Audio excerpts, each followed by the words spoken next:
Hello friends, எல்லோரும் எப்படி இருக்கீங்க? கண்டிப்பாக நல்லா இருப்பீங்க நம்புகிறேன். நம்ம இதில் என்ன பேச போகிறோன்னா, ரவி சாரோட அந்த ப்ளே வந்து முக்கியமாக ஜாக்லினுக்கும் சௌந்தர்யாவுக்கும் நடுவில் நிறைய ஒரு கோல்முட்டித்தனத்தை நம்மளால் பார்க்க முடிஞ்சது. அது என்னங்கிறத பற்றி பேசுவோம். ஏன்னா அவர் சவுண்டுக்கிட்டேயும் ஜாக்லின் கிட்டே தனித்தனியாகவும் மண்டை கழுவினார். சவுண்டை வச்சுக்கிட்டு ஜாக்லின் கிட்ட பேசுகிற விஷயம் தர்ஷா விஷயத்தையும் பண்ணார். சரி, ஜாக்லினை வச்சுக்கிட்டு சவுண்டை பற்றி தப்பாக பேசுகிறாரா, மட்டன் தட்டுறாரான்னா அது பண்ணலை. ஸோ அப்போ அவரோட ஸ்ட்ராட்டஜி எப்படி இருக்குன்னா, சவுண்டை மட்டன் தட்டுற இடத்துல ஜாக்லின் இருக்க மாட்றாங்க. சவுண்டை தூக்கி வச்சு பேசுகிற இடத்துல ஜாக்லினை வச்சுக்கிறாரு. அதே சமயத்தில் ஜாக்லினை வந்து ஏதோ ஒரு விஷயத்தில் மற்றவங்கள கார்னர் பண்ண விடுற இடத்துல சௌந்தர்யா வச்சுக்கிறாரு. எக்ஸாம்பிள், தர்ஷா வச்சு கேள்வி கேட்கும்போது அந்த இடத்துல சவுண்டை வச்சு தான் அதை ஆரம்பிக்கிறாரு. அதே மாதிரி சௌந்தர்யாவுக்கும் அந்த சௌந்தர்யா ப்ளஸ் ஜாக்லினுக்கு அந்த முட்டை பஞ்சாயத்து அந்த ஆச்சு இல்லைங்களா 2 நாள் முன்னாடி. அந்த விஷயத்தில் சவுண்டை உசுப்பேற்றி விட்டு அதை பண்ணதே ரவி சார் தான். ஏன்னா அது ஜாக்லின் இல்லைனா அவங்களுக்குள்ளே அதை பேசியிருப்பாங்க. அவங்க சௌந்தர்யா வந்து அதை கேட்டிருக்கவும் மாட்டாங்க. இல்லைனா அது கேட்டதுனால ஜாக்லின் நோ சொல்லியிருப்பாங்களா, எஸ் சொல்லியிருப்பாங்களா அப்படிங்கிறது வேறு. ஆனால் அந்த இடத்துல ஸ்பெசிஃபிக்காக வாண்டடாக போய் நீ வந்து ஜாக்லின் கிட்டே போய் இந்த சண்டே இன்னைக்கு ஏதோ ஒரு விதத்தில் ஒரு சண்டையை ஆரம்பி, ஏதோ ஒரு விதத்தில் ஜாக் உன்னை குறை சொல்லுவா. அப்போ ஏதோ ஒரு விதத்தில் நீங்கள் 2 பேரும் முட்டிக்குவீங்க. இது வந்து எனக்கு முத்துக்குமாருக்கு ப்ளஸ் ஆயிடும். ஸோ ரன்னராக சௌந்தர்யாவும் வர வேண்டாம், ஜாக்லினும் வர வேண்டாம். இல்லைனா ரயானை வந்து பெட்டி எடுக்க சொல்லி வெளில அனுப்பிச்சிடலாம். அப்படின்ற இடத்துல நீங்கள் என்ன தான் சார் பண்ணிகிட்ருக்கீங்க? அந்த கோவா கேங்கை அட்டாக் பண்ணோங்கிறதுல அந்த விஷயம் அப்போவே முடிஞ்சிடுச்சு. சேது சார் சொல்லி அவங்கவுங்க தனித்தனியாக கேம் ஆட ஆரம்பிச்சிட்டாங்க. அதோட பலனாக ரயானும் டிடிஎஃப் வின் பண்ணிட்டாரு. ஜாக்லினும் சௌந்தர்யாவும் டாப் 5க்கு வர இடத்துக்கு வந்து நின்றுட்டாங்க. இப்போது நீங்கள் எதிர்பார்க்குற முத்து தான் டைட்டில் வினர் ஆக போகிறாங்கன்னு ஓப்பன் மைண்டடாக எல்லாருக்குமே மைண்டுக்குள்ளே ஃபிக்ஸ் ஆகிடுச்சு. சாரி, ஓப்பன் மைண்டடாக இல்லை, மைண்டுக்குள்ளே ஃபிக்ஸ் ஆகிடுச்சு. அப்படின்னும் போது இன்னும் ஏன் சார் இந்த சௌந்தர்யா ஜாக்லின் இவங்க 2 பேரை வச்சு இப்படி செஞ்சிட்ருக்கீங்க அப்படின்னு தான் நம்மளுக்கு கேட்க தோணுது. ஏன்னா இதை நான் சொல்லலை கைஸ், அவரே வந்து சொல்கிறாரு. சௌந்தர்யாவையும் ஜாக்லினையும் அந்த சண்டை ஆரம்பித்து விட்டதே நான் தான், கோல் முட்டி விட்டதே நான் தான். ஏன்னா எப்பயுமே வந்து நீங்கள் பார்த்தீங்கன்னா ஜாக்லின் கிட்ட சௌந்தர்யாவை பற்றி யாராச்சும் குறை சொன்னால், ஏன்னா அந்த முட்டை டாஸ்க்லேயே அப்படி தான் நடக்கும். வெளில வந்து வர்ஷினி வந்து அதை போட்டு கொடுத்ததே வர்ஷினி தான். வர்ஷினி என்ன சொல்கிறாங்கன்னா, இப்போ வந்து கிச்சன் இன்சார்ஜாக இருக்கிறது ரயான் தான் அப்படின்னும்போது, அருணை மட்டும் வந்து அந்த ப்ரெப் ஒர்க் பண்ண அலோவ் பண்ணுறாங்க. ஆனால் சௌந்தர்யா அதை கேட்டால் கொடுக்கவே இல்லை அப்படின்ற பஞ்சாயத்து தான் வர்ஷினி ஆரம்பிப்பாங்க. அதை எடுத்துன்னு வந்து வெளில வந்து அவங்க சௌந்தர்யா, ஏற்கனவே சௌந்தர்யாவுக்கு ஜாக்லின் கிட்டே அந்த ஒரு முரண்பாடு இருக்குன்னா, அவங்க 2 பேருக்குள்ள அந்த ஃப்ரெண்ட்ஷிப்புன்றது அப்பப்போ வருது. நடுவில் சின்ன சின்ன கான்ட்ரவர்சியும் வருதுன்னா அது அவங்க 2 பேர் பேசி சரி பண்ணிக்குவாங்கன்னா, இல்லை நடுவில் அதை ரயான் பேசி சரி பண்ண பார்க்குறாருன்னா, இதை வேணும்னே பெருசாக்கி விடுறது. அந்த வீட்டில் ஜாக்லின் சௌந்தர்யா பிடிக்காதவங்க நிறைய பேர் இருக்காங்கன்னா, உள்ளே இருக்கவங்களும் சரி, அப்போ வந்து வெளிலேருந்து வந்த எக்ஸ் கண்டஸ்டன்ஸும் இருக்காங்கன்னா, இதில் இன்னும் கொஞ்சம் நிறைய அந்த விஷயத்தை உசுப்பேற்றி விடுறது ரவி சார் தான். அப்படின்னும்போது இந்த இடத்துல ரவி சார் வந்து என்ன சொல்கிறது, அங்கே உட்காந்துருக்கும்போது வர்ஷினி வந்து இதை சொல்கிறாங்க. அதையும் அவங்க எப்படி சொல்கிறாங்கன்னா, பாருங்கள், அவங்கக்குள்ளே கிச்சன் இன்சார்ஜ் வந்து ரயான் வந்து ஜாக்லினோட ஃப்ரெண்டாக இருக்கிறதுனால இவங்க டிசைட் பண்ணி அருணை விடுவாங்களா, ஆனால் சௌந்தர்யாவுக்கு கொடுக்க மாட்டாங்களா? அப்படின்ற பட்சத்தில் ஏன் சௌந்தர்யா கொடுக்கக்கூடாதுன்னு நான் கேள்வி கேட்டால், இந்த இடத்துல எல்லாரும் என்ன திட்டுறாங்கன்னு வர்ஷினி ஒரு விஷயத்தை தீபக்கு எதிராக கிரியேட் பண்ணுறாங்க. அப்போது அந்த விஷயம் வர்ஷினி, ரவி சார் அவங்க தான் பேசுகிறாங்க அப்படின்னா, இந்த இடத்துல உள்ள ஜாக்லின் வந்து உள்ளேருந்து வெளில வரும்போது ஜாக்லின் வந்து வர்ஷினி சொல்கிறத சொன்னாங்க. இந்த மாதிரி வந்து கிச்சன் இன்சார்ஜ் இது வந்து சௌந்தர்யா சொன்னதா? ஏன்னா வர்ஷினி சொல்லும்போது சௌந்தர்யா அங்கே இருந்தாங்க. அது சௌந்தர்யாவை பற்றி நம்மளுக்கு தெரியும். அவங்களுக்கு வந்து ஒரு விஷயத்தில் அவங்க சட்டுன்னு கொஞ்சம் இன்ஃப்ளூயன்ஸ் ஆகிடுவாங்க. அதுக்கப்புறம் டைம் எடுத்து அதை யோசித்து பார்த்து அவங்களுக்குள்ளே அவங்களே சரி பண்ணிக்குவாங்க. அந்த மெச்சூரிட்டி ஆங்கிளில் ஜாக்லின் அதை ஹேண்டில் பண்ணுவாங்க. அந்த மெச்சூரிட்டி இல்லாதனால சௌந்தர்யா நிறைய இடத்துல மாட்டிக்குவாங்க. அப்படின்னும்போது என்ன கேட்டால், இந்த இடத்துல சௌந்தர்யாவும் ஜாக்லினும் இதுக்கு மேலே வந்து ஒரு ஸ்பேஸ் தள்ளி நின்று அவங்கவுங்க கேமை ஸ்ட்ராங்காக ஆடி மற்றவங்கள ஃபோக்கஸ் பண்ணுறதை தான் பார்க்கணுமே தவிர, இவங்க 2 பேரும் சண்டை போட்டுக்க கூடாது அப்படிங்கிறது என்னோட ஒப்பீனியனாக இருக்குது. ஸ்டார்டிங் என்னோட வீடியோஸில் பார்த்தீங்கன்னா 2 பேரும் ஃப்ரெண்ட்ஸாக இருந்தால் அந்த கேம் ஆடினா ரொம்ப நல்லாயிருக்கும் அப்படின்னு சொல்லும்போது, நடுவில் சண்டை போடுவாங்க. அதுக்கப்புறம் கோவா கேங்னு சேர்ந்துருக்கோம், ரொம்ப நல்லாயிருக்கும் அப்படின்னு நானுமே சொல்லியிருப்பேன். அதுக்கப்புறம் அது ஏதோ ஒரு இடத்துல அவங்கவுங்க கேமை பாதிக்குன்னு அவங்கவுங்களுக்கான பெர்ஸ்பெக்டிவ் வரும்போது, ரயான் தனியாக கேம் ஆட ஆரம்பித்தார், ஜெஃப்ரி தனியாக ஆட ஆரம்பித்தார், ஏன் சௌந்தர்யாவும் தனியாக ஆட ஆரம்பித்தாங்க அப்படின்போது, இப்போ எல்லாரும் அவங்கவுங்க ஸ்டாண்டில் அவங்கவுங்க பொசிஷனில் இருக்காங்கன்னா, இதை அப்படியே மெயின்டைன் பண்ணி ஃபினாலே வரைக்கும் நீங்கள் கொண்டு வந்துட்டு அதுக்கப்புறம் வெளில போய் என்ன பண்ணுறீங்களோ பண்ணுங்க அப்படிங்கிற இடத்துல இந்த கிளாரிட்டியை ஜாக்லின் சௌந்தர்யாவுக்கு கொடுத்துருப்பாங்க. ஏன்னா இந்த முட்டை டாஸ்க்கு அப்புறம் சாரி அந்த முட்டை பஞ்சாயத்துக்கு அப்புறம் ஜாக்லின் கிட்ட சௌந்தர்யா போய் உட்காந்து பேசும்போது அது வந்து சௌந்தர்யாவே வந்து ரவி சார் கிட்ட சொல்லுவாங்க. இந்த இடத்துல சௌந்தர்யாவோட அந்த இன்னசென்ஸ் நம்மளுக்கு புரியுது. இல்லை அவங்க வந்து யார்கிட்டயும் சீக்கிரம் இன்ஃப்ளூயன்ஸ் ஆகிட்டு புரியாமல் ஒரு விஷயத்தை பண்ணிட்டு அதுக்கப்புறம் அதை ரியலைஸ் பண்ணும்போது அது அடுத்த லெவலுக்கு போயிடுது. அப்படின்னும் போது இந்த இடத்துல ஜாக்லின் ரொம்பவே ஹர்ட் ஆனது உண்மை. அப்படின்னும் போது அப்போ ஜாக்லினை நம்ம ஹர்ட் பண்ணிட்டோமோ அப்படின்ற இடத்துலையும் சௌந்தர்யா அதை யோசிக்கும் போது அதை எடுத்துகிட்டு வந்து ரவி சார் கிட்டேயும் மற்றவங்க கிட்டேயும் சொன்னது தான் சௌந்தர்யாவோட தப்பு. இவங்க பேசணும்னா அதை டைரெக்டாக ஜாக்லின் கிட்ட பேசிட்டு இவங்க 2 பேரும் அதை சார்ட் அவுட் அவுட் பண்ணியிருக்கலாம். ஆனால் பேசிட்டு சரி பண்ணதை தீபக்கும் அந்த சைடு வந்து அந்த ரெஸ்ட் ரூம் பக்கம் ஒரு சீட்லாம் இருக்கு இல்லைங்களா, அங்கே தான் உட்காந்து பேசினாங்க போல. அப்போ நைட் டைம் அப்படின்னும்போது உள்ளே வந்து ஏதோ அந்த பாத்ரூம் பக்கம் ஏதோ எடுக்க போகிறதுக்காக தீபக் போகும்போது அங்கே உட்காந்து 2 பேரும் மைக் கழட்டி வச்சுட்டு குசு குசுன்னு பேசுகிறாங்கன்னு ரவி சார் கிட்ட வந்து தீபக் சொல்லுவார்.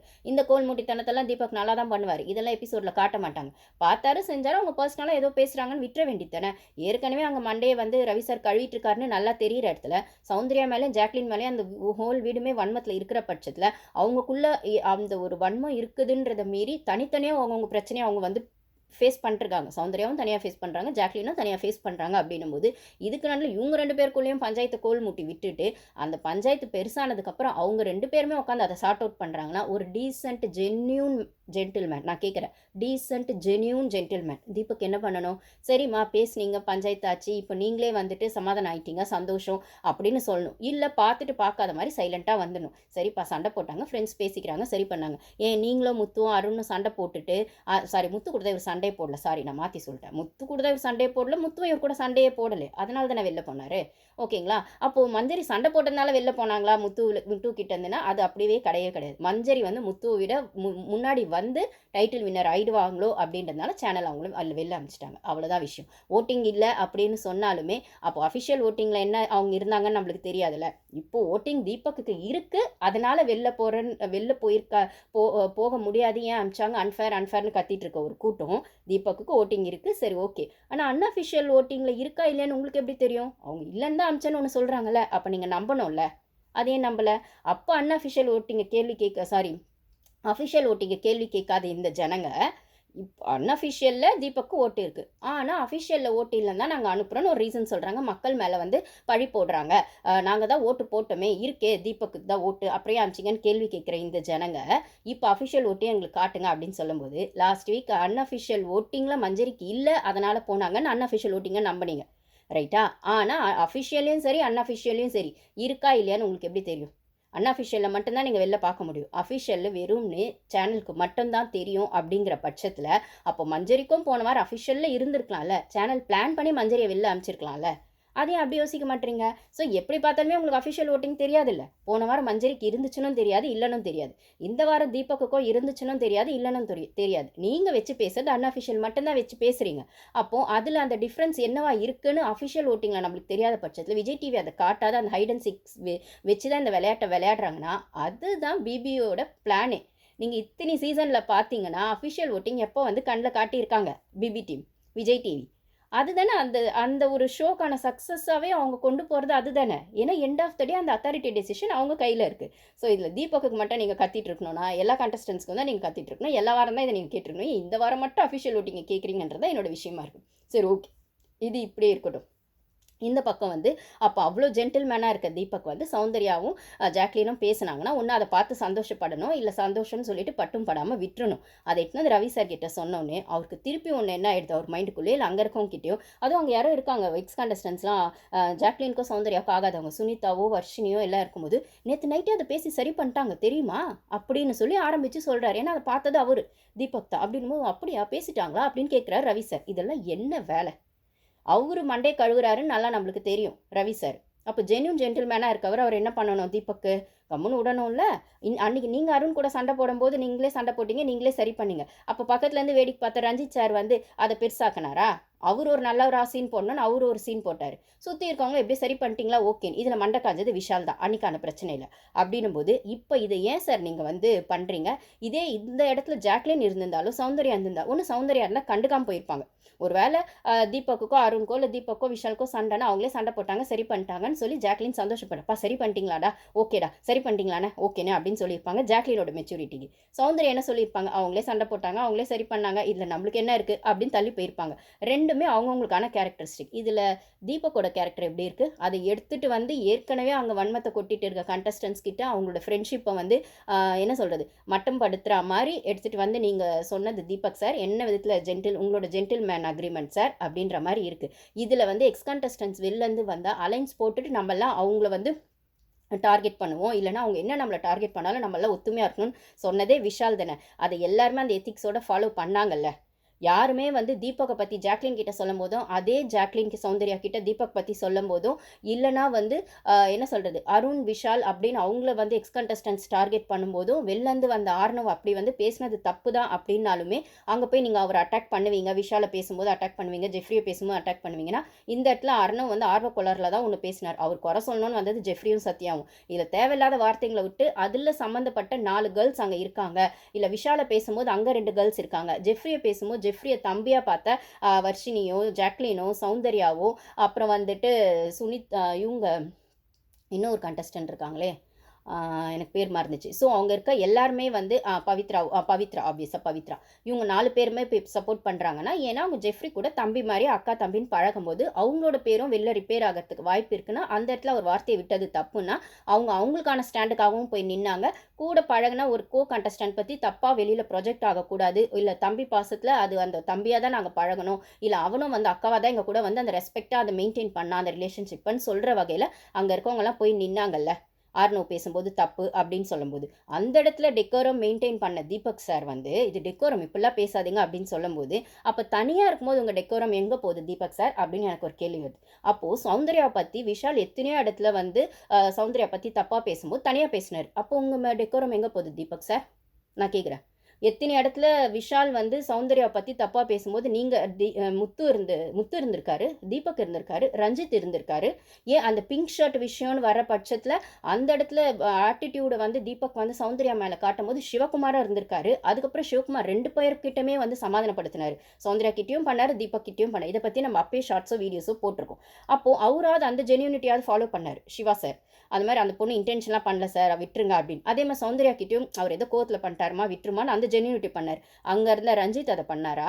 அப்புறம் அதை தெரிய வரும்போது முத்து அங்கே எதையாச்சும் பண்ணாரா? இல்லைனா அந்த விஷயத்தில் மட்டும் இல்லாமல் விஷால் சௌந்தர்யா பற்றி தப்பாக பேசும்போது அவர் விஷால் தீபக் இருக்கும்போதுமே தப்பாக தான் பேசினார். தீபக்கை வச்சுக்கிட்டு ஒரு இடத்துல பேசினார். அப்புறம் வந்து ரூமில் நைட் டைமில் வந்து ஜெஃப்ரியும் விஷாலும் மார்க் பண்ணும்போது அங்கேயும் தீபக் இருந்தார், அங்கே ரஞ்சித்தும் இருந்தார், அங்கே முத்தும் இருந்தாங்க. அப்போ நீங்கள் அப்படி பண்ணுறது ஏன் அன்ஷிதா இருந்தாங்க, அந்த வாரம் ஸ்பையாக போயிருப்பாங்க, இதையும் நான் பேசியிருப்பேன். அப்போ முத்து என்ன பண்ணார், தீபக் என்ன பண்ணார், அப்போ இவங்களோட அறம்லாம் அங்கே எங்கே போச்சு? அப்போ அந்த இடத்துல அன்ஷிதா கேள்வி கேட்டிருக்கணும்னு நான் சொன்னேன். சரி அன்ஷிதா கேள்வி கேட்கல, ஏன்னா அன்ஷிதாக்கு ஜாக்லினையும் பிடிக்காது, சௌந்தர்யாவும் பிடிக்காது. அவங்க அடுத்த வாரம் வந்தாலும் அந்த வன்மத்தை காட்ட தான் போகிறாங்க. மேபி சௌந்தர்யாவுக்கு சப்போர்ட் பண்ணால் பண்ணலாம், ஆனால் ஜாக்லினுக்கு சுத்தமாக சப்போர்ட் பண்ண மாட்டாங்க அப்படிங்கிறது ஒன்று இருக்கட்டும். ஓகேங்களா? அப்போ ஜெஃப்ரி சௌந்தர்யாவை மார்க் பண்ணும்போது இன்னைக்கு வெளில போய் சௌந்தர்யா அக்கா அக்கான்னு ஜெஃப்ரி சொல்லிட்டுருக்காரு. ஓகேங்களா? அப்போது ஜெஃப்ரியை வந்து சௌந்தர்யாவும் நம்பினாங்க, ஜாக்லினும் நம்பினாங்க, வர்ஷினியும் நம்பினாங்க, என் பவித்ரா கூட நம்பினாங்க. ஓகேங்களா? ஏன்னா அவங்களோட பாசம் உண்மை. அவங்க தம்பியாக தான் பார்த்தாங்க. இல்லை அந்த ரிலேஷன்ஷிப்புக்குள்ளே ஒரு ஹானஸ்டியோ ரெஸ்பெக்டையோ 2 பேருமே வந்து கொடுக்கணுன்றது அவங்களோட புரிதலாக இருக்குது. ஆனால் அந்த ரெஸ்பெக்டை ஜெஃப்ரி கொடுத்தாரான்னா கண்டிப்பாக கிடையாது. சவுண்டு வந்து ஒரு விஷயமாவே அவன் மதிக்கிறதே கிடையாது. வெளில போய் இப்போ பெருசாக சவுண்டு, அதாவது ஜாக்லினுக்கு எதிராக நிற்கணுன்றதுக்காக சவுண்டுன்னு சொல்கிறது, ஜாக்லினுக்கு எதிராக நிற்கணுன்றதுக்காக அன்ஷிதாவை சொல்லுது. மேபி அவன் உண்மையாக இருந்தது அன்ஷிதாக்கும் சத்யாக்கும் மட்டுமா வேணா இருக்கலாம் ஜெஃப்ரி. மற்றபடி ரஞ்சித் சாருக்கும் அவன் உண்மையாக இல்லை. அதுக்கப்புறம் தீபக் என்னதான் ஜெஃப்ரியை தம்பின்னு சொன்னாலும் அங்கே தீபக் சாருக்கும் அவன் உண்மையாலாம் கிடையாது. அதுக்கப்புறம் வந்துட்டு என்னது முத்து அவனுக்கு ஜெஃப்ரிக்கு வந்து முத்துவை சுத்தமாக பிடிக்கவே பிடிக்காது. அதுலேயும் வந்து அருண் விஷால் அப்படின்னும் போது தேவைக்காக அருண் விஷால் கூட ஜெஃப்ரி பழகினார் அப்படின்னும் போது அவர் கேம் அப்படி தான் இருந்தது. அப்படின்னா அவர் வந்து யார்கிட்டையுமே ஜெஃப்ரி உண்மையாக இல்லை அப்படின்னும் போது ஜெஃப்ரியோடைய அந்த ஒரு சுயநலத்தையும் அந்த ஒரு சுயரூபத்தையும் எடுத்து வைக்கணுன்றதுக்காக தான் ஆர்னவ் வந்து அந்த விஷயத்த சொல்ல வந்து அந்த இடத்துல 4 கேர்ள்ஸ் சம்மந்தப்பட்டு இருக்காங்களே அவங்க பேர் வெளில தப்பாக போகுமேன்னு யோசிக்காமல் அந்த வார்த்தையை விட்டது அவருக்கு எதிராக பேக் ஃபயர் ஆயிடுச்சு. இன்றைக்குமே வீக்கெண்ட் எபிசோடில் இவர் சேது சார் வந்து உங்களுக்கு கொடுத்த வாய்ப்பை நீங்கள் எப்படி பார்க்குறீங்க, அதுக்கப்புறம் எக்ஸ் கண்டஸ்டன்ஸை ஏன் வந்து உள்ளே விட்டாங்க அப்படின்னு பார்க்குறீங்க, உங்களுக்கு இந்த சான்ஸ் எப்படி பார்க்குறீங்கன்னு கேள்வி கேட்கும்போது அவர் பேச தெரியாமல் ஏதோ பேசி, இல்லைனா என்னமோ ஒன்று எனக்கும் தெரியும் பேச தெரியலன்னு கம்முன்னு உட்காந்துட்டா கூட பரவாயில்ல. ஸ்டார்டிங்கில் அருணும் இதை தான் பண்ணுவார். பட் ஆனால் இப்போ அவர் கொஞ்சம் தெளிவாயிட்டாருங்கிற ஒரு விஷயம் இருக்குது. இருந்தாலுமே ஆர்னவ் வந்து இன்னும் வந்து அருணுக்கு வந்து தெரியாமல் பேசுகிறேன் அப்படிங்கிறத விட அதுக்கப்புறம் ஒரு ஸ்டேஜில் அவர் புரிஞ்சுக்கிட்டாரு எப்படி பேசணும், ஒரு விஷயத்தை எப்படி அட்ரஸ் பண்ணணும்னு. இத்தனை வாரம் அவர் அங்கே இருந்ததில் அவர் அது ட்ரெயின் ஆகிட்டார். ஆர்னவுக்கு எப்பயுமே கொஞ்சம் ஓவர் கான்ஃபிடென்ஸ் ஜாஸ்தி அப்படின்னும் போது அந்த விஷயத்தில் அவர் தான் பேசுறது சரின்னு இல்லாமல் நமக்கு மட்டும்தான் எல்லாம் தெரியும் அப்படிங்கிறது. இதில் முத்துக்கும் ஆர்னவுக்கும் ஒரே ஒரு டிஃப்ரென்ஸ் இருக்குன்னா, முத்து ஓவர் கான்ஃபிடென்ஸை ஓவர் ஆட்டிடியூடாக மாற்றி அதை ஓவர் டேலண்ட்டாக மாற்றிக்கிட்டு அங்கே இருக்கார். ஆனால் ஆர்னவ் வந்து எல்லா டேலண்ட்டும் தனக்கு இருக்குன்னு நம்பி அவரே ஏமாற்றிக்கிறாரு அப்படிங்கிறத ஒன்று இருக்குது. இந்த மாதிரி தான் அவர் தனக்கு பேச தெரியணும், இல்லை தனக்கு வந்து தனக்கான நியாயத்துக்கு என்னால் பேச முடியும் அப்படிங்கிற மாதிரி ஒரு விஷயத்த பண்ணி உள்ளே வந்து அந்த அன்பார்லிமெண்ட் வேர்ட்ஸ் யூஸ் பண்ணி கண்டஸ்டன்ஸோட அந்த ஒரு பிரச்சனையை சம்பாதிச்சதாகட்டும். இப்போ வந்து ஹோஸ்ட் கேள்வி கேட்கும் போதுமே இப்போ இந்த வாய்ப்பு எப்படி பார்க்குறீங்கன்னும் போது, நான் ஆல்ரெடி ஃபர்ஸ்ட்டில் சீக்கிரமாக வெளில போயிட்டேன் சார். இப்போ ஃபோன் பண்ணி கூப்பிடும்போது நான் ஃபஸ்ட்டு நம்பலை. ஒரு நாள் தான் அப்படி கூப்பிடுவாங்க கெஸ்ட்டாக நினச்சேன். ஆனால் அதுக்கப்புறம் நீங்கள் வந்து இருக்கலாம், நாங்கள் எவ்வளோ நாள் சொல்கிறோமோ அவ்வளோ நாள் இருக்கலாமே எனக்கு பெரிய வாய்ப்பாக இருந்தது. அப்படின்போது நீங்கள் அதை ஒழுங்காக யூஸ் பண்ணீங்களா அப்படின்னும்போது, அப்புறம் ஏன் உள்ளே உங்களை கூப்பிட்டாங்கன்னு உங்களுக்கு தெரியுமா அப்படின்னும்போது, அவர் திருப்பி சொன்ன விஷயம் தான் சொல்ல. அதுக்கு மேலே அவருக்கு சொல்ல தெரியலங்க. அவர் நினைக்கிற வார்த்தைங்களை சொல்ல தெரியல. இன்னொன்று, ஆல்ரெடி உள்ளே வந்து ஏதோ ஒன்று பேசி வாங்கி கட்டிக்கிட்டாரு. அது பஞ்சாயத்தாக போயிடுச்சு. இப்போ திருப்பி எதையாச்சும் சொல்லி திருப்பி வாங்கி கட்டிக்கிட்டா, ப்ளஸ் அவருக்கு மைண்டில் ஓடும் இல்லைங்களா, ஓ அந்த விஷயத்தை அட்ரஸ் பண்ண தான் வராங்களோ, நம்ம இமேஜை டேமேஜ் பண்ணிடுவாங்களோ அப்படின்னு ஒரு தயக்கம் உள்ளே ஓடும் இல்லைங்களா. அது வார்த்தைகளில் அவரால் இவர் கேட்ட கேள்விக்கும் அது மைண்டில் ஓடும் போதும் ரெண்டுத்தையும் சேர்த்து வச்சு ஒரு நியூட்ரலான ஆன்சரை அவரால் சொல்ல முடியல. அது வந்து என்ன சொல்கிறது, ரொம்பவே திக்குமுக்காடி போயிட்டார் அப்படின்னு தான் சொல்லணும். அவர் அந்த இடத்துல திக்குமுக்காடி போனது அவரோட வீக்னஸாக இருக்கலாம். ஆனால் அந்த வீக்னஸை பார்த்து இவங்க ஜாக்லினும் சிரிச்சிட்டு தான் இருந்தாங்க, இல்லைன்னு சொல்லலை. பட் ஆனால் அதே சமயத்தில் தீபக்கும் முத்துவும் அது ஓவர் ஆட்டிடியூடாக அதை காட்டினது. அதுவும் தீபக்லாம் எழுந்து அப்படி சுற்றி பண்ணது, தீபக் மேலே வந்து முத்து பண்ணது, அதெல்லாம் கொஞ்சம் ஓவராக இருந்தது. உங்களுக்கு அந்த டேலண்ட் இருக்கலாங்க, ஒரு விஷயத்தை எப்படி அட்ரஸ் பண்ணணும் அப்படிங்கிறது எல்லாருக்குமே எல்லாம் வராது. எல்லாருக்குமே எல்லா விஷயம் தெரியாது, இல்லை தெரியணும்னு அவசியம் இல்லை. இது ஜாக்லின் சொன்னது தான். ஒருத்தங்களுக்கு ஒரு விஷயம் தெரியலன்னா அதுக்காக அவங்க முட்டாளன் இல்லை, வேறு விஷயம் அவங்களுக்கு தெரிஞ்சிருக்கலாம். இல்லை இன்னொருத்தவங்களுக்கு வேறு விஷயம் தெரியுதுன்னா, இன்னொரு விஷயம் அவங்களுக்கு தெரியலன்னா அதுக்காக அவங்க அந்த விஷயத்தில் முட்டாள் இல்லை. அவங்களுக்கு ஒரு நாலேஜ் இருக்குது, அந்த விஷயத்தில் அவங்களோட புரிதல் அவ்வளோவா இருக்குது, அப்படி தான் அதை பார்க்கணுமே தவிர, அதை கற்றுக்குறோம் அப்படிங்கிற இடத்துக்கு வந்து நம்ம வந்து அந்த விஷயத்தை எடுத்து வைக்கலாமே தவிர நெக்ஸ்ட் ஸ்டெப்புக்கு. ஆனால் வந்து அவங்களுக்கு அது தெரியலன்றதுக்காக அவங்கள மட்டம் தட்டுறது எந்த விதத்துலையும் ஹியூமனிட்டி ஆகாது. இந்த இடத்துல முத்து பண்ணதையும் தீபக் பண்ணதையும் நான் அப்படி தான் பார்க்குறேன். அதுவும் தீபக் சீட்லேருந்து எழுந்து நின்று திரும்பி அப்படிலாம் வந்து பண்ணதெல்லாம் வந்து, ஏன் சார் நீங்கள் டாப் 5க்கு வந்துட்டீங்கன்னு ஓவர் ஆடிட்டு இருக்கீங்களா, இன்றைக்கி நீங்கள் எவிக்ட் ஆக போகிறீங்கன்னு உங்களுக்கு தெரியாது, அதனால தான் இப்படி பண்ணிருக்கீங்க அப்படின்ற மாதிரி தோணுது. இந்த ஓவர் ஆட்டிடியூடில் நீங்கள் பண்ண போய் தான் அருண் விஷயத்தில் அப்படி பண்ண போய் அருண் அப்பா வந்து உங்களை கேள்வி கேட்டாரே, மறந்து போயிடுச்சா அப்படின்னும்போது, உங்களை அந்த வீட்டில் யாருமே கேள்வி கேட்கல அப்படின்னும்போது அருண் அப்பா வந்து கேட்டார்ல, முத்துவே யாருமே கேள்வி கேட்கலன்னும் போது அதே முத்துவை அருண் அப்பா வந்து கேட்டார்ல, மஞ்சரியை கேட்குற மாதிரி கேட்டு அங்கே சைடில் முத்துக்கும் ஒரு அடி கொடுத்தாருல்ல, தீபக்கையும் வந்து ஸ்ட்ராங்காக நிற்க வச்சு ஒரு கேள்வி கேட்டார்ல, அது 2 பேருக்கும் மறந்து போயிடுச்சு, தீபக்கும் முத்துக்கும். இன்றைக்கி அருண் எவிக்டாய் வெளியே போயிருந்தாலும் அவர் ட்ரூ ஜென்டில்மேனாக தான் போனார். மேபி தீபக்கும் அப்படி வந்து பிக் பாஸ் சொல்லலாம், ஓகே அப்படி தான் சொல்லியிருக்காருன்னு நினைக்கிறேன், சோஷியல் மீடியாலாம் அப்படி வருது. ஆனால் என்ன கேட்டால் தீபக்கை கம்பேர் பண்ணும்போது அருண் எவ்வளோ பரவாயில்ல, அவர் மிஸ்டேக்ஸ் பண்ணார், அவரே கரெக்டும் பண்ணிக்கிட்டார்.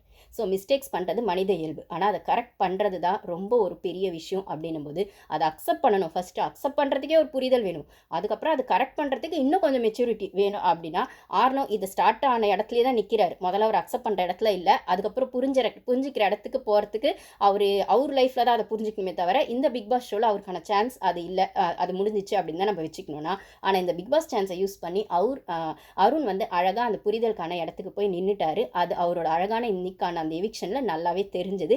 நிஜமாவே அவர் ஒரு குட் சோல் தான். ராணவோட அப்பா அம்மா உள்ளே வந்து சொல்லும் போதும் சரி, அதாவது ராணுவுக்கு அடிப்படும் போது அருண் சொன்ன விஷயங்களும் சரி, அதுக்கப்புறம் வந்து இவங்க வந்து இப்போ ஃபேட்மேன் சார் உள்ளே வந்திருக்காரு. ஃபேட்மேன் சாரே உள்ளே வரும்போது ஒரு வார்த்தையை சொல்லி என்ன வருவார்னா, அவருக்கான ஹெல்த் இஷ்யூஸ் இருக்கிற பட்சத்தில் அவங்க அம்மா வந்து சொன்னாங்களாம், ஃபேட்மேன் சார் அம்மா வந்து அவங்க நான் இன்டர்வியூஸ்லாம் பார்த்துருக்கேன், ஃபேட்மேன் சாரோட அம்மா. ஸோ வந்து இவரோட ஹெல்த் இஷ்யூஸ்லாம் அவங்க ரொம்பவே கவலைப்படுவாங்க. அப்படின்னும்போது திருப்பி உள்ளே போனால் அது பார்த்துக்கூடா, அவங்களோட ஹெல்த் இஷ்யூஸ்லாம் நான் பார்த்துக்கிறேன் செய்கிறேன் அப்படின்னும்போது அவங்க அம்மா சொல்லி அனுப்பிச்சாங்களாம். அதாவது என்ன சொன்னாங்களான்னா, ஃபேட்மேன் சார் கிட்ட எனக்கு ஒன்றும் கவலை இல்லைடா, உள்ளே தான் அருண் இருக்கான்ல அவன் பார்த்துக்குவான் அப்படின்னு சொல்லி அனுப்பிச்சாங்களா அவங்க அம்மா. இதை வந்து ஃபேட்மேன் சாரே வந்து உள்ளே வந்து சொல்கிறாரு. ஸோ இதெல்லாம் எவ்வளோ பெரிய விஷயம். இதுதானே ஒரு ஹியூமனிட்டிக்கு தேவை.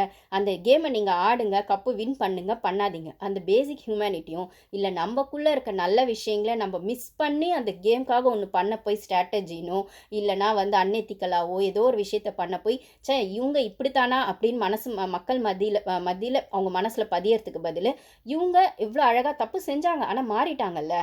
ஸோ அவங்களோட ரியாலிட்டி இதுதானோ இல்லை நடுவில் புரியாமல் தப்பு செஞ்சிட்டாங்களோ அப்படிங்கிற இடத்துல ஜனங்க அழகாக அதை மன்னிச்சிருவாங்க, புரிஞ்சுக்குவாங்க. அப்படின்னும்போது அருணை அப்படி தான் ஜனங்க பார்த்துருக்காங்க. அப்படின்னும்போது எனக்குமே அருண் மேலே ஒரு மரியாதை இன்றைக்கி வந்துச்சு, இத்தனை நாளாக வரலை.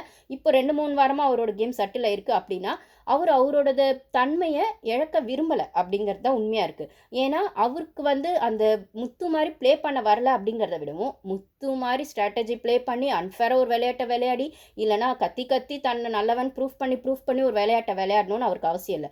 அப்படி 2-3 வாரமாக அவர் அந்த விளையாட்டை விளையாடி போய் தான் அவருக்கு அது நெகட்டிவ் ஷேடாக மாறிடுச்சு. அந்த டமுக்கு டப்பா இந்த மாதிரி விஷயங்கள் பாபான்னு பேச போய் தான் அவருக்கு அது மாறிடுச்சு. அவர் அது கேமுக்காக பண்ணாரோ இல்லை முத்து மேலே இருக்க கோவத்தில் பண்ணாரோ, ஆனால் ஒரு ஸ்டேஜில் அவர் அதை ரியலைஸ் பண்ணி இந்த கேம் எனக்கு வந்து போதும், எனக்கு நான் நினச்சதை பண்ணணும்னு நினைக்கிற வரைக்கும் இந்த கேம் எனக்கு போதும், இதுக்கு மேலே நானாகவே இருந்துக்கிறேன், இல்லை வெளில போகும்போது எனக்குள்ளே இருக்க தப்புங்களை திருத்திக்கிட்டு நானாக வெளில போகிறேன் அப்படின்ற இடத்துல அழகான ஒரு குட் சோலாகவும் அதே மாதிரி ட்ரூ ஜென்டில்மேனாகவும் தான் அருண் எனக்கும் தெரிஞ்சார். அப்படின்னும் போது அந்த வீட்டில் யாருக்கு வந்து ஃபஸ்ட் எய்ட் தேவைப்பட்டாலும் மெடிக்கல் ஹெல்ப் தேவைப்பட்டாலும் ஃபஸ்ட்டு போய் நிற்கிறது அருண் தான்றதுல எந்த சந்தேகமும் இல்லை அப்படின்றத அவர் திரும்பவும் ப்ரூஃப் பண்ணிட்டு தான் போயிருக்காரு. அது ராணுவ விஷயத்தில் ஆரம்பித்து ஸ்டார்டிங்கில் சாச்சனா வயிறு வலின்னு சொன்னதில் ஆரம்பித்து அதுக்கப்புறம் இப்போ வந்து விஷாலுக்கு அடிப்படும் போதும் சரி, அவங்களுக்குள்ள இருந்த அழகான ஃப்ரெண்ட்ஷிப்பும் சரி அப்படின்னு சொல்கிற இடத்துல இந்த 2-3 இடத்துலலாம் எனக்கு தெரிஞ்சு முத்து ஜெயிச்சாரா அப்படின்னு கேட்டால் அது ஜனங்க தான் பதில் சொல்லும். முத்து கப்பை வேணால் ஜெயிச்சிருக்கலாம், ஆனால் இன்றைக்கி வெளில போன அருண் மக்களோட மனசை ஜெயிச்சார் அப்படிங்கிறதுல எந்த டவுட்டும் கிடையாது. அவர் தப்பு பண்ணார், ஆனால் தன்னை திருத்திக்கிறதுக்கான விஷயத்தையும் அவர் அங்கேயே பண்ணிட்டு போகிற பட்சத்தில் நிஜமாக அவரோட அந்த சேஞ்ச் வந்து மாற்றம் ஒன்றே மாறாதது அப்படின்னும் போது அவரோட மாற்றம் ரொம்பவே அழகாக இருந்தது. அப்படின்ற இடத்துல இந்த இடத்துல தீபக் வந்து அருணுக்கு வந்து பண்ணும்போது ரொம்ப நல்லவராக இதாங்க. இதில் 2 விஷயம் இருக்குது. ஒன்று, நிஜமாவே அவங்க நல்லவங்களா இருக்கணும், இல்லை நல்லவங்களா காட்டிக்கணும். ஆனால் அவங்க நல்லவங்களா காட்டும் போது மாட்டாமல் இருக்கணும். அவங்க நல்லவங்களா தான் காட்டிக்கிறாங்கன்னு மற்றவங்களுக்கு புரியாமல் இருக்கணும். இதை வந்து தீபக்கும் முத்துவும் நிறைய அங்கே பண்ணுறாங்க. ஆனால் இதை வந்து அப்பட்டமாக இன்றைக்கி அருண் வந்து என்ன சொல்கிறது, அவர் நல்லவர் தான் அப்படிங்கிறதையும், அவர் கேமுக்காக தான் ஒன்று பண்ணாருங்கிறதையும், தன்னை திருத்திக்கிறதுக்கு அவர் ரெடியாக இருக்காரு அப்படிங்கிறதையும் அருண் ரொம்பவே நல்லா இருந்தது அப்படின்னு சொல்லும்போது, ஆர்னோ விஷயத்தில் இந்த புரிதலில் எதுவுமே இல்லை. அவர் லைஃப் லெசனை இனிமே தான் கற்றுக்கணுன்ற இடத்துல தான் அவர் வந்து நின்று ஸ்டக் ஆகிருக்காரே தவிர, இந்த இடத்துல தீபக் வந்து ஆர்னோவை பார்த்து சிரித்ததோ இல்லைனா வந்து முத்து வந்து அதை இன்னும் கொஞ்சம் அது ஓவர் எக்ஸாகரேட் பண்ணி காட்டினதோ எனக்கு பிடிக்கவே இல்லை. ஓகே, அவர் தப்பு பண்ணியிருக்கலாம், அதை அவர் ஃபேஸ் பண்ணிக்கிட்டோம். ஆனால் அதுக்காக உங்களுக்கு ஒரு விஷயம் தெரியணும், அவருக்கு ஒரு விஷயம் தெரியலங்கிறதுக்காக நீங்கள் ஒரு சபையில் நீங்கள் சொல்கிறீங்களா அந்த டெக்காரம், இன்றைக்கி நீங்கள் பண்ணது அந்த டெக்காரம் காட்டுச்சு அப்படின்னு. அப்போது அன்றைக்கி அவர் பேசினது தப்புன்னா இன்றைக்கி நீங்கள் பண்ணதும் தப்பு தானே அப்படிங்கிற இடத்துல தான் அது இருக்குது. ஓகே கைஸ், இதில் உங்களோட ஒப்பீனியன் பற்றி ஷேர் பண்ணுங்கள். ஸோ நான் வந்து இதில் வந்து ஜாக்லின் சௌந்தர்யா அப்படின்ன விஷயம் வந்து ஃபேட்மேனோட எல்லா விஷயமும் நடுவில் அங்கே வர்ற பட்சத்தில் இந்த ஒரு வாரத்தில் ஃபேட்மேனோட இன்வால்மெண்ட்டை தவிர்க்கவே முடியாது நம்ம பேசும்போது. அப்படின்னா இதில் ஜாக்லின் சௌந்தர்யா அப்படின்னும் போது அவங்க இன்றைக்கான எபிசோடில் சௌந்தர்யா கொஞ்சம் ஸ்கோர் பண்ணாங்க. ஐ மீன் சாட்டர்டே எபிசோடில். சண்டே எபிசோடில் ஜாக்லின் சௌந்தர்யா 2 பேருமே ஸ்கோர் பண்ணியிருக்காங்கன்னும் போது பல்ப் வாங்கினது முத்து அப்படிங்கிறத விடவும் ஃபேட்மேன் அதை விட எக்ஸ்ட்ரா பல்ப் வாங்கினார்னா 2 பேருமே கிரேட் மேனிப்புலேட்டர்ஸ் அப்படிங்கிறதுல எந்த டவுட்டும் கிடையாது. Thank you guys.